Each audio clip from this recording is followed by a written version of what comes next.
एक राजा बहुत दिनों से पुत्र की प्राप्ति के लिए आशा लगाए बैठा था, लेकिन पुत्र नहीं हुआ।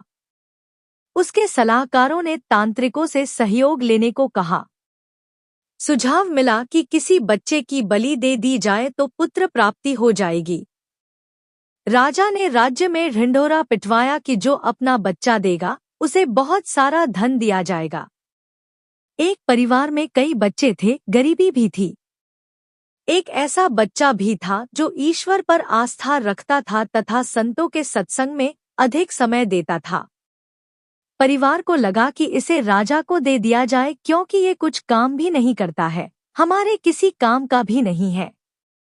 इसे देने पर राजा प्रसन्न होकर बहुत सारा धन देगा, ऐसा ही किया गया। बच्चा राजा को दे दिया गया।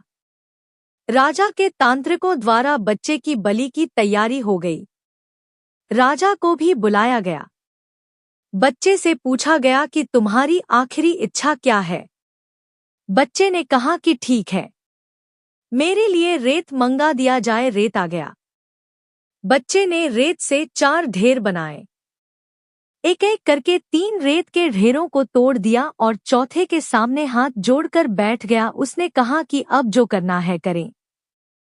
यह सब देखकर तांत्रिक डर गए। उन्होंने पूछा कि ये तुमने क्या किया है, पहले यह बताओ।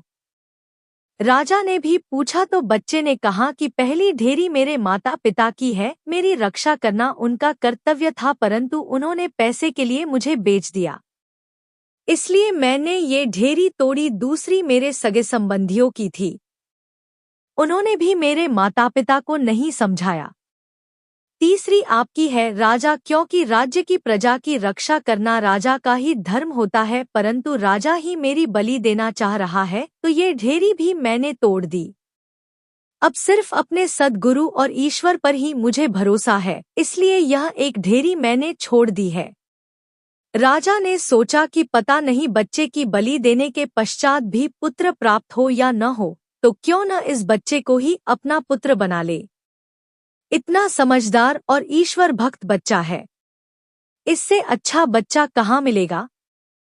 राजा ने उस बच्चे को अपना पुत्र बना लिया और राजकुमार घोषित कर दिया। जो ईश्वर और सद्गुरु पर विश्वास रखते हैं उनका बाल भी बाका नहीं होता है।